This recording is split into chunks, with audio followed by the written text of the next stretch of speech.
அடுத்து முக்கியமான ஒரு அறிவிப்பு செய்யணும். என்னென்னு கேட்டால், நேற்று மாதிரி உள்ள அறிவிப்பு தான்.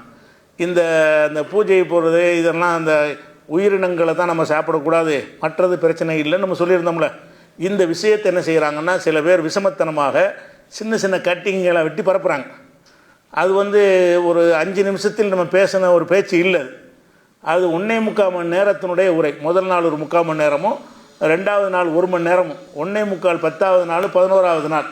நீங்கள் அந்த சர்ச்சையை கிளப்புறவங்க என்ன செய்யுங்கன்னு கேட்டால், இந்த ரீல்ஸ் மாதிரி அனுப்பிவிடுவாங்க. அதை மட்டும் பார்த்தீங்கன்னா ஒரு தவறான கருத்து மாதிரி உங்களுக்கு தோணணும் என்பதற்கு தான் அந்த வேலையை செய்கிறாங்க. கட்டிங் பண்ணி விஷமத்தனமாக என்ன செய்கிறாங்க, ஒரு துண்டை மட்டும் போட்டு ஒரு தப்பான கருத்து வரட்டும் என்று பரப்புகிறாங்க.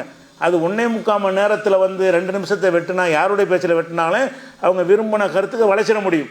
நீங்கள் 1.25 மணி நேரம் எவ்வளோ ஆதாரங்கள் சொல்லியிருக்கிறோம், எவ்வளோ கேள்விகள் கேட்டிருக்கிறோம், எதனால் இந்த கருத்தை சொன்னோம் என்பதை நம்ம 1.25 மணி நேரம் விளக்கியிருக்கிறோம். அது 10வது பாகத்தில் ஒரு 15 நிமிஷம் கழித்து ஆரம்பிக்கும். அதையும் நீங்கள் முழுமையாக பாருங்கள். அடுத்த நாள் 11வது நாளில் என்ன செய்யுங்க, முழுசு அந்த ஒரு நாள் முழுசுமே இந்த கருத்து ஏன் சொல்கிறோம் என்பதற்குரிய ஆதாரங்களை சொல்லியிருக்கிறோம். அப்போ யாராவது இந்த சின்ன சின்ன துணுக்குகளை உங்களுக்கு வெட்டி பரப்பினார்கள் என்று சொன்னால், நாம் என்ன சொன்னோம் என்று தெரிந்து கொண்டு நீங்கள் விமர்சனம் பண்ணணும். எல்லாம் ரீல்ஸை பார்த்து தான் விமர்சனம் பண்ணுறாங்க. ரீல்ஸில் அந்த சின்ன துணுக்கை மட்டும் பார்த்து விட்டு வாய்க்கு வந்ததெல்லாம் என்ன செய்கிறாங்க, பரப்புகிறாங்க. அதனால் அதை பற்றி விமர்சிக்கக்கூடியவர்கள் நல்லா விமர்சனம் பண்ணுங்கள். விமர்சனம் பண்ணவர்கள் என்ன செய்யுங்கன்னு கேட்டால், நீங்கள் விமர்சனத்தை வரவே இருக்கிறோம்.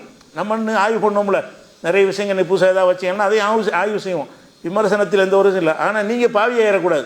நாம் என்ன சொன்னோம்னு தெரிந்து கொண்டு முழுமையாக அறிந்து கொண்டு, என்னென்ன காரணத்தோடு தான் சொல்கிறாங்களா அப்படின்னு விளங்கி கொண்ட பிறகு தான் நீங்கள் விமர்சிக்கிறதுக்கு உங்களுக்கு உரிமை இருக்கிறது.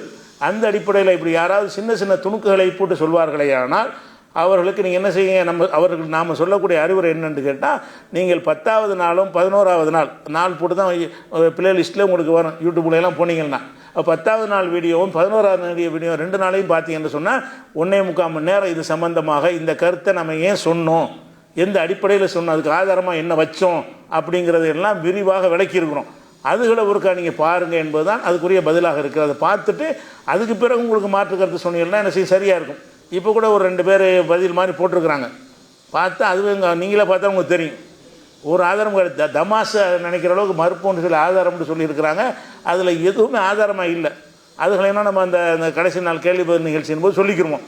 ஆனால் இது வரைக்கும் அவங்க ஆதாரம்னு போடுறதுனா என்ன செய்வோம், ஆதாரமற்றது தான் சொல்லிகிட்டு இருக்கிறாங்க.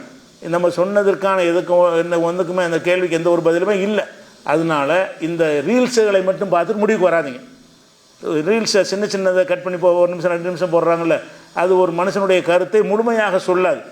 அதில் நீ அது தவறான கருத்துடைய இடத்த கூட பார்த்து வெட்டலாம். வேறு அர்த்தம் வர்ற மாதிரி எந்த இடத்துல வெட்டினா வேறு அர்த்தம் வரும்னு சொல்லி என்ன செய்யலாம், வெட்டலாம்.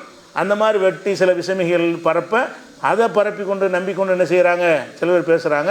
1.25 மணி நேரத்துலையும் பேசிட்டு அதில் உள்ள அவ்வளோ வாதத்துக்கு நீங்கள் பதில் சொல்லணும். நீங்கள் பதில் சொல்வதாக இருந்தால் அதில் எடுத்து வைத்த அனைத்து வாதத்திற்கும் பதிலும் சொல்லணும். உங்கள் தரப்புலேருந்து அதற்குரிய பதிலை நீங்கள் எடுத்து வைக்கணும் என்பதை அது ஒரு தகவலாக சொல்லிக் கொடுக்குறேன். அஸ்ஸலாமு அலைக்கும்.